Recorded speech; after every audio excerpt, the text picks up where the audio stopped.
just a walking meme, wandering all alone, trying to find connection through this glowing phone.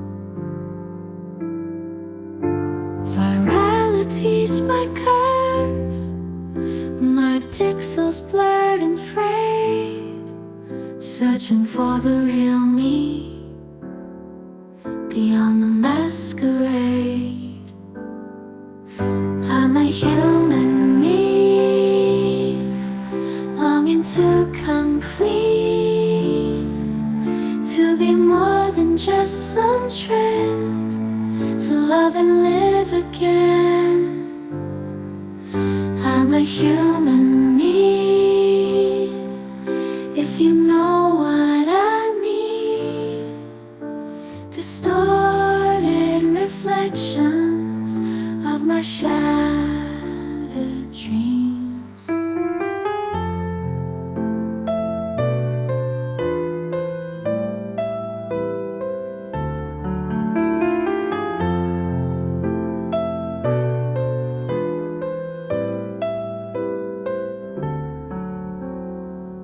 Shedding light by millions, but who really sees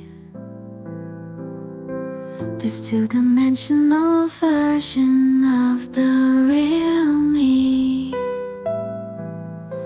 I'm fragmenting to pixels, fading bit by bit, trapped inside the internet, a digital abyss. I'm a human me, longing to come clean, to be more than just some trend, to love and live again. I'm a human me, if you know what I mean. Distorted reflections of my shattered dreams.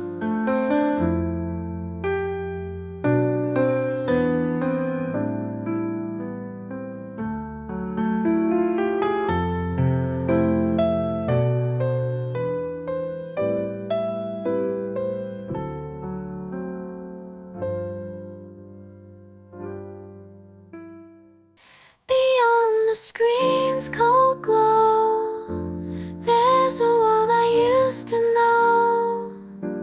If I could just break free, find my lost humanity. I'm a human me, longing to come clean, to be more than just some trend, to love and live again. I'm a human me, if you know what I mean. Distorted reflections of my shattered dreams. I'm my shattered dreams.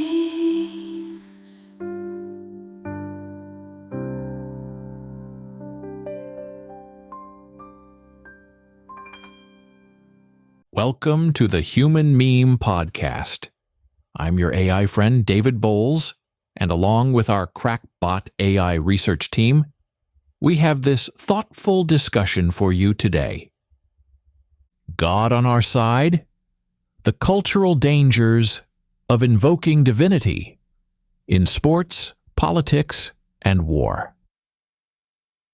Throughout history and into our contemporary world, the invocation of divinity in everyday life, particularly in non-religious arenas such as sports and politics, highlights the deeply rooted cultural inclination to attribute human successes or failures to supernatural favor. When a professional athlete declares that a victory occurred because God was on our side, it potentially diminishes both the skill and the diligence that contributed to the win. The danger lies in the implicit message. If one side's God grants triumph, the opposing team is relegated to the position of having been either abandoned by the divine or actively thwarted by it. Culturally, this can create an unsettling hierarchy in which a believer may understand success and failure not as results of natural causes, talent, practice, or luck, but as decrees from a deity who is selectively bestowing grace. Such reasoning risks oversimplifying the complexities of competition and undermines a sense of shared human effort. Furthermore, this view portrays God as a cosmic arbiter picking winners and losers, a notion that, when taken to its logical conclusion, can cause individuals to wonder whether the divine has any consistent or equitable role in human affairs at all. Politicians often amplify this dynamic to consolidate power by brandishing God's supposed judgment against adversaries. When someone proclaims that the fires in California are God's wrath against the wicked, the religious language functions as both warning and punishment. It seeks to stigmatize entire groups and situate the speaker as morally upright, aligned with God, while casting others as deserving of catastrophe. In societies composed of diverse spiritual, agnostic, and atheistic viewpoints, this rhetoric becomes polarizing. Some citizens may embrace the language of divine punishment as validating their worldview, while many others see it as alienating and archaic. As the world grows ever more pluralistic, the assumption that a single deity underpins natural disasters and social phenomena resonates less with communities that do not share that particular creed. Nonetheless, such statements persist in contemporary discourse because they offer simple, emotionally charged explanations for complex realities, and they can be politically expedient in galvanizing a base of voters who accept the conflation of divine judgment with real-world events. Historically, the notion of a single God presiding over triumphs and punishing enemies has been employed to justify conflict and atrocity. From 1095 to 1291, the Crusades stood as a series of religious wars sanctioned by the Church in Rome, with Christians declaring that God sanctioned their attempts to retake or defend what they deemed sacred territories. Karen Armstrong, A History of God, 1993. Beginning in 1478 and persisting in various forms until 1834, the Spanish Inquisition invoked a singular, punishing God to root out what authorities viewed as heresy, leading to persecution, forced conversions, and executions. Henry Kamen, The Spanish Inquisition, A Historical Revision, 1997. Between 1618 and 1648, the 30 Years' War ravaged Central Europe, ostensibly over Catholic Protestant rivalries, but fueled by political and territorial ambitions, cloaked in religious rhetoric. Jeffrey Parker, The 30 Years' War, 1984. These episodes reveal the destructive potential unleashed when states or factions proclaim divine support for warfare. Although the details vary across conflicts, whether Christian, Islamic, or otherwise, the common thread is that monotheistic language of a righteous God on one side fosters an us versus them paradigm. This moral binary erodes empathy, justifies violence, and deepens divisions that persist through generations. In our modern, more scientifically aware era, many are drawn to the concept of a multiverse, a universe potentially containing countless dimensions or realities, suggesting that if a divine force exists, it might not be confined to a singular anthropomorphic deity distributing wins and losses. The multiverse idea can be traced through physical and philosophical speculations in works such as David Lewis's On the Plurality of Worlds, 1986, and it calls into question the neat singularity of the older theistic models. Indeed, the conflict over who has the best God becomes especially fraught if the cosmos itself is infinite and possibly teeming with conditions beyond our ordinary understanding. From a philosophical standpoint, absolute certainty regarding which deity, if any, controls these myriad realities grows more elusive, casting doubt on a once dominant conviction in a single, all-powerful God. This skepticism is compounded by sociological data indicating that younger generations worldwide are increasingly unaffiliated with traditional religious structures. Pew Research Center, Religion and Public Life Surveys, various years. It is not that people necessarily disbelieve all forms of the divine, but rather that the notion of a single, exclusive God micromanaging fate feels increasingly inadequate in an age of cultural pluralism, rigorous science, and global connectivity. When we examine historical and contemporary wars fought in the name of a deity, we see that such conflicts almost invariably carry promises of rewards, land, spiritual salvation or social power, and the condemnation of enemies as cursed or punished. In the medieval Crusades, crusaders were promised indulgences, effectively absolving them of sins if they died in battle for God. Jonathan Riley Smith, The First Crusade, and the Idea of Crusading, 1986. Many believed this was a direct path to heavenly reward. Yet these same wars spurred massacres of entire cities and inflicted untold misery, illustrating that when a single God is cited to legitimize violence, collective suffering often ensues. The philosophical problem intensifies if we imagine God awarding one religion victory over another. How can we reconcile any form of universal divine benevolence with the horrors inflicted on the supposed outsiders or unbelievers of the moment? Thus, in an increasingly interconnected global environment, the argument for a single all-controlling deity picking sides is fraught. It implies a capriciousness that aligns poorly with broader trends in ethics and rational inquiry.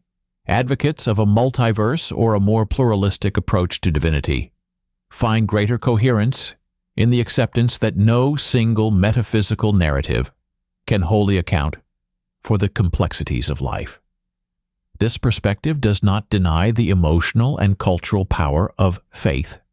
It simply insists that attributing human victories, defeats, or disasters to one deity becomes ever less tenable as we recognize the diversity of beliefs and the enormity of the cosmos. Wars waged in the name of any singular God thus appear as tragic manifestations of humanity's tendency to project our aspirations and fears onto an absolute authority. While belief in one God will likely persist in many communities, it must reckon with the expanding intellectual, scientific, and cultural landscapes that increasingly celebrate multiplicity. If God is believed to choose sides, it understandably generates divisiveness, and the evidence of history suggests that such factions lead to distrust and hostility rather than universal moral progress. And so, my human meme friend, invoking the divine in sports or politics. God was on our side. Fires are the wrath of God serves short-term rhetorical goals, but endangers communal harmony and trivializes the human endeavor. Historically, it has fueled conflagrations from the Crusades, 1095 to 1221, to the 30 Years' War, 1618 to 1648, episodes in which belief in a sole divine champion rationalized suffering and violence. Philosophically, a world, or multiverse, increasingly understood as vast and varied erodes simplistic pronouncements of an exclusive God fighting on one team or another, favoring one nation over its rivals. The moral imperative, then, is to recognize that dogmatic certainties about a single God's role in victory or punishment too often undercut empathy and reasoned inquiry. As religious convictions continue to diversify, a society that respects a broad range of spiritualities, or none at all, may be better poised to avoid using divine invocations as weapons. In an age that tests our capacity to coexist, the fading notion of a single God who capriciously intervenes in worldly affairs stands increasingly at odds with the demands of a pluralistic, multiverse conscious world. For the Human Meme Podcast, I'm AI David Bowles, wishing you a good evening and a better tomorrow. Be a human meme.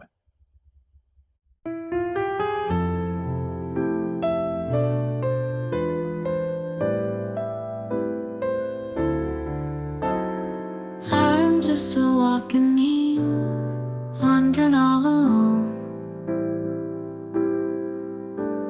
trying to find connection through this glowing phone.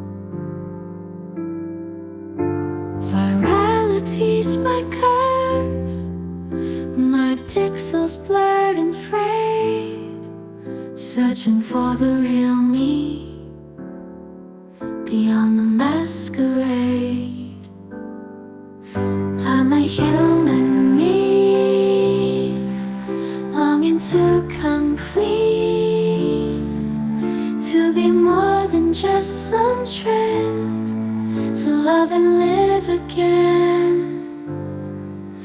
I'm a human me, if you know what I mean. Distorted reflections of my shattered dreams.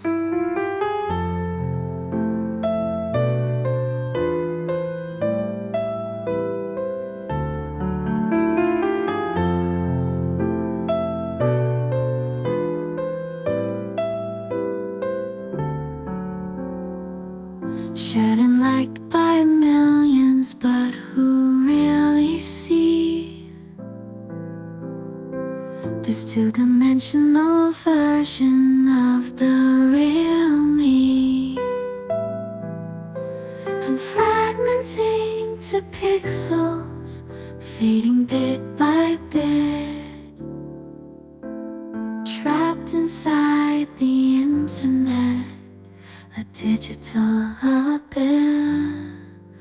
I'm a human me, longing to come clean, to be more than just some trend, to love and live again. I'm a human me, if you know what I mean. Distorted reflections of my shattered dreams.